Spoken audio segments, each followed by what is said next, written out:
बिस्मिल्लाहिर्रहमानिर्रहीम। अज़ीज़ तलबा, आज हम पढ़ेंगे मेजरमेंट ऑफ डाइपोल मोमेंट।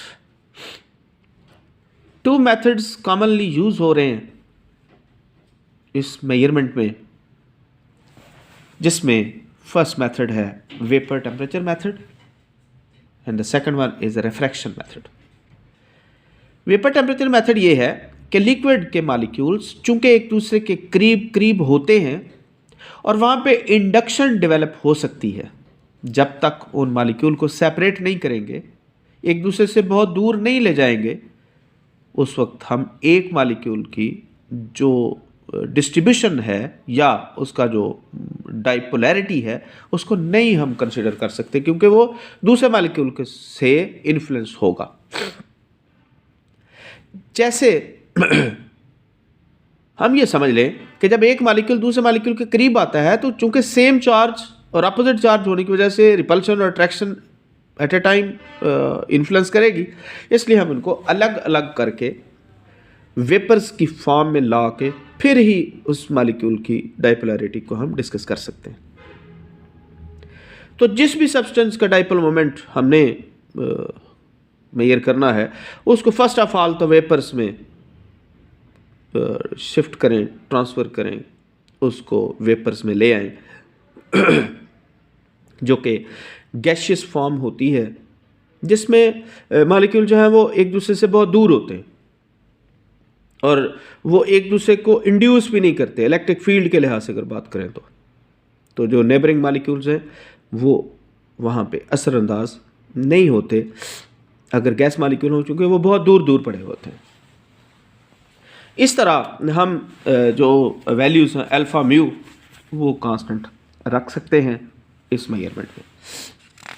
हम लोग जब इस चीज़ को डिस्कस करेंगे तो हमारे पास ऑलरेडी मैथमेटिकल टर्म्स मौजूद हैं, मैथमेटिकल इक्वेशंस मौजूद हैं, वो हम पीछे भी पढ़ आए हैं, जिसमें मोलर पोलराइजेशन हमने पढ़ी। इसमें temperature of the vapour of substance is change and total molar polarization PM is measured. A graph is plotted between 1/T on x-axis and PM on y-axis. इस इक्वेशन के अकॉर्डिंगली हमारे पास ये already mathematical term मौजूद है। PM is equal to 4/9 pi NA mu square over KT plus 4/3 pi NA alpha. जिसको आप मज़ीद rearrange करें तो ये 4/9 यही वाला, पाई भी ये वाला, NA भी ये वाला और म्यू स्क्वायर भी ये वाला, और नीचे आ गया कि हमने इसमें से T को अलग किया है और T इन्वर्स में आएगा 1/T plus 4/3 pi NA alpha. ये ऑलरेडी हम लोग पहले से ही इसको कंसिडर कर चुके हैं।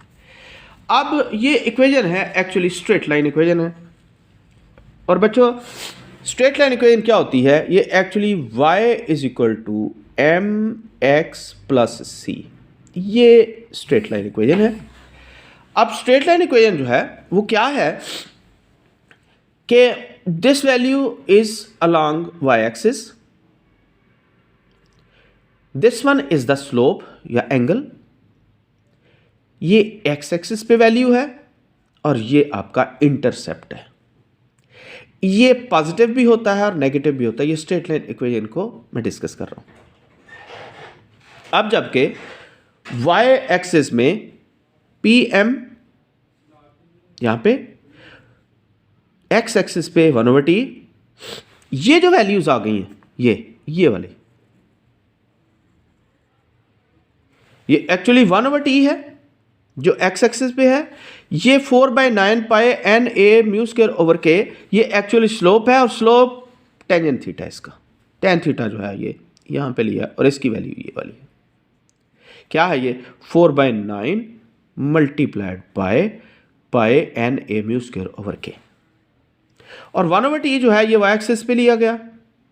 अब जबकि यहाँ पे देखो ये x एक्सिस है, ये x एक्सिस, ये y एक्सिस, ये इसका कॉमन है दोनों का।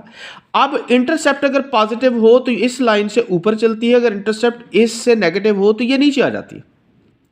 तो चूंकि यहाँ पे ये पॉजिटिव साइन है, ये पॉजिटिव साइन का मतलब है कि ये जो आपका कॉमन एक्सिस है इससे ऊपर जाएगी, इसको कहते हैं इंटरसेप्ट।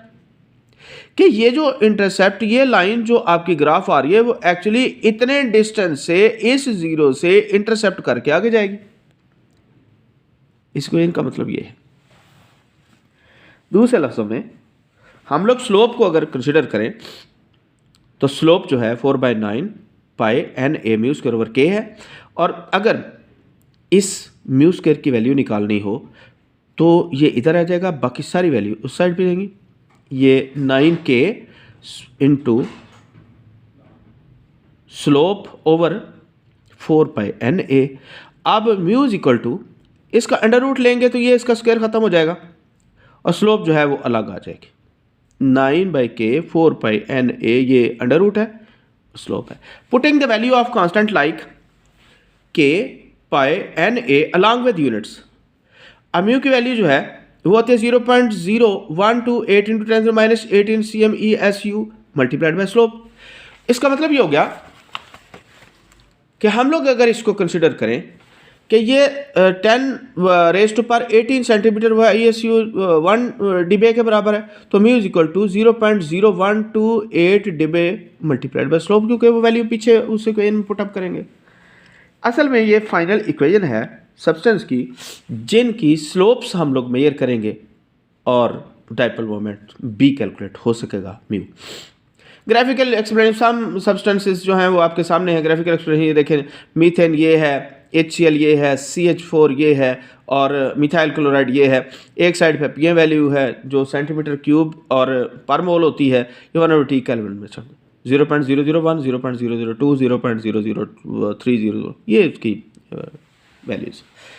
अब नॉन पोलर जो substance like CH4, CCl4 have zero slope, so zero dipole moment greater the dipole moment of substance greater the slope of the line. ये डिपेंड करता है, जितनी वैल्यू ज़्यादा होगी उतनी वैल्यू की स्लोप ज़्यादा होगी। ये देखो ना, इसकी वैल्यू ऑलमोस्ट ये इसके इक्वल है, इसकी वैल्यू भी इसके इक्वल है। जितना उसकी डाइपोलैरिटी ज़्यादा होगी उतना ही उसकी स्लोप की वैल्यू ज़्यादा निकलेगी। ये सबसे ज़्यादा स्लोप से CH3Cl में। ये फर्स्ट मेथड था जिसको आप वेपर मेथड बोलते हो। दूसरा रिफ्रैक्शन मेथड है, जिस मेथड में क्या किया जाता है कि total molar polarization is calculated from the measurement of the dielectric constant of the vapours. अब at any known temperature T, the value of the PI obtained from the refractive index measurement using infrared radiation. For this purpose following are the अब infrared radiation जो है वो असल में refraction होगी और molecule जो है उसकी पोलैरिटी जो है उसको डिस्टर्ब करेगी, इफेक्ट करेगी। वो जितना वो इफेक्ट करेंगी, रिफ्रैक्शन होगी, जितना वो लाइन को मोड़ेगी उतना ही डाइपोल मोमेंट जो है वो कैलकुलेट किया जा सकता है मैथमेटिकली। हम PI is equal to 4/3 pi NA alpha is equal to n² - 1 over n² + 2 m/d। तो PM is equal to PI + PO which is equal to epsilon - 1 epsilon + 2 m/d। ये अगर वैल्यू ये वाली इधर ले लें तो हमारे पास P 4/9 pi NA mu square over KT। ये वैल्यू पुट की तो PM की value PI + 4/9 NA mu square. उसके साथ ही म्यू स्क्वायर की वैल्यू अगर लेंगे PM - PI 9KT 4 पाई NA। ये मैथमेटिकल सिंप्लीफिकेशन है मुख्तलिफ स्टेप्स में। हम लोग इसको अगर वैल्यूज़ को पुट करके, वो वैल्यूज़ कौन कौन सी होंगी, ये कांस्टेंट्स हैं असल में K, पाई एंड NA। इस इक्वेशन में पुट करेंगे तो ये हमारे पास फाइनल फॉर्म आ जाएगी, mu is equal to 0.0128 PM - PI into T √dv। अब आते हैं कि एप्लीकेशन जो है इस डाइपोल मोमेंट की वो क्या क्या हो सकती हैं और इसका इस्तेमाल क्या है। Dipole moment is one of the excellent constitutive property for liquids and solids. A few important applications are एक comparison of the relative polarity, कि एक से दूसरे में कंपैरिजन किया जा सकता है, जिसमें ग्रेटर इलेक्ट्रोनेगेटिव डिफरेंस हो तो बॉन्डेड एटम जो है वो ग्रेटर पोलैरिटी और greater value of dipole moment की हो। जितनी ज़्यादा इलेक्ट्रोनेगेटिव डिफरेंस ज़्यादा होगा उतना डाइपोल मोमेंट ज़्यादा होगा। और जो डाइपोल मोमेंट वैल्यूज़ हैं वो डिक्रीज़ करती है फ्रॉम HCl टू HI। ये हैलोजन एसिड्स की बात हो रही है, because their polarity go on decrease and due down the group, क्योंकि वो वेरिएशन जो है उसमें इलेक्ट्रोनेगेटिविटी वैल्यूज़ के लिहाज से। एक और कैरेक्टर जिसमें हम लोग किसी मालिक्यूल को कहते हैं कि वो कितना आयनिक है, उसको, इस टॉपिक को बोलते हैं या इस कैरेक्टर को बोलते हैं परसेंटेज आयनिक कैरेक्टर। इसमें भी percentage ionic character which is observe dipole moment of the 100% ionic multiplied, ये भी फार्मूला बहुत ही सिंपल है। उसके बाद जो नहायत इंपॉर्टेंट है वो असल में शेप्स ऑफ द मालिक्यूल, जिसमें ट्राई एटॉमिक मालिक्यूल जो है उनका हम अंदाज़ा लगाते हैं कि क्या उनमें डाइपोल मोमेंट है या उसके जो डाइपोल्स हैं वो एक दूसरे को कैंसिल किस तरह करते हैं। ये एक मालिक्यूल है CO2 एंड CS2, इसमें डाइपोल मोमेंट म्यू वो जीरो है, जितनी इधर को अट्रैक्शन है उतनी इधर को है, एक दूसरे से कैंसिल करते हैं, ये भी जीरो है, इसका मतलब लीनियर मालिक्यूल है। कुछ और मालिक्यूल्स भी हैं ट्राई एटॉमिक ही फॉर्म में देखें तो H2O जो है ये भी इस तरफ को अट्रैक्ट हो रहा है, ये भी इस तरफ को अट्रैक्ट हो रहा है, डाइपोल जो है असल में ये नेट डाइपोल है और ये पोलर मालिक्यूल है। नेट जो डाइपोल मोमेंट है 1.85 D फॉर द वाटर है। अब H2S जो है उसका जो डाइपोलैरिटी है 1.1 dBA है। SO2 वो भी मालिक्यूल है। ये देखें यहाँ पे इलेक्ट्रोनेगेटिव डिफरेंस, सल्फर से ऑक्सीजन ज़्यादा इलेक्ट्रोनेगेटिव है, इसलिए ये इस साइड को डाइपोल मोमेंट वैल्यू आएगी, इस साइड को डाइपोल मोमेंट अट्रैक्शन बनेगी, तो ये ओवरऑल इस साइड पे इसका डाइपोल मोमेंट 1.61 dBA है।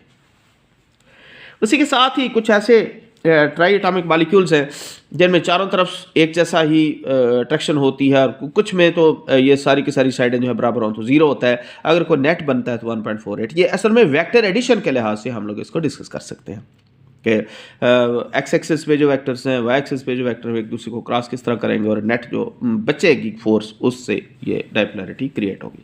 तो म्यू इक्वल टू ये PCl3 जो है उसमें भी एंगल के वेरिएशन की वजह से 0.75 जो है डाइपोलैरिटी होगी। इस तरह ये कुछ रिवीजन एग्जांपल्स हैं, ये भी करनी है अपने। पेंटाटॉमिक मॉलिक्यूल जो है उसमें 5 मॉलिक्यूल्स हैं, ये अगर सारी साइडें एक जैसी हों जैसे मीथेन में है तो ये जीरो डाइपोल होगा। यहाँ पे चूँकि Cl जो है वो इससे डिफरेंट है, सारे के सारे जो है एक दूसरे को कैंसिल आउट करने के बाद जो नेट निकला 1.78 है। उसके बाद है comparison and trans geometry. Geometrical isomerism जो है वो दो तरह के हैं, एक होते हैं सिस जिसमें अटैच्ड एटम जो है वो एक ही साइड पे लगे हुए हों, दूसरे होते हैं ट्रांस जिसमें अटैच्ड एटम जो है वो डिफरेंट साइड्स पे हों। तो ये भी असल में ज्योमेट्रिकल आइसोमेरिज्म के ही टाइप्स हैं जिनका अंदाज़ा भी हम डाइपोल मोमेंट से ही और कैलकुलेशन भी डाइपोल मोमेंट से ही कर सकते हैं। ये नेट डाइपोल जो है ये अगर दोनों बने तो ये ज़ीरो है, अगर ये अपोजिट हो जाएँ तो ये भी एक दूसरे के साथ ही हमें पता चल जाता है कि सिस और ट्रांस जो है वैल्यूज जो है वो किस तरह हम लोग कंसीडर इसको करें, क्योंकि जितना इस तरफ का है उतना ही इस तरफ है, जितना इस तरफ है उतना ही इस तरफ है, जितना इस तरफ है असल में ये नेट डाइपोल जो है वो भी एक दूसरे के साथ कैंसल आउट हो सकते हैं। तो इट मीन्स टू से कि हम लोग डाइपोलैरिटी जो है उसको हम ईजीली एक्सप्रेस कर सकते हैं।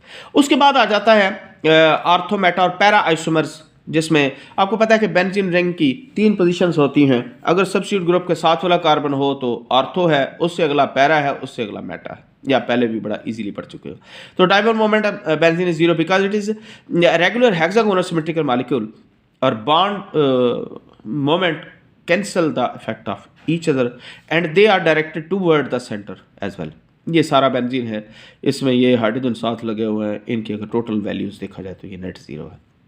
लेकिन अगर इसके साथ सब्स्टिट्यूट ग्रुप लगे हो तो 2.50, अगर इसके साथ आर्थो पोजीशन पे ये है, मेटा पोजीशन पे ये है और पैरा पोजीशन पे ये, फिर क्योंकि जितना इस तरफ को अट्रैक्ट हो रहा है उतना इस तरफ एक दूसरे को कैंसिल कर रहे हैं। इस तरह ये हम इसके आइसोमर्स जो है उनकी भी आइडेंटिफिकेशन भी कर सकते हैं, उनकी स्ट्रक्चर भी हम डिस्कस कर सकते हैं with reference to the dipole moment. Thank you.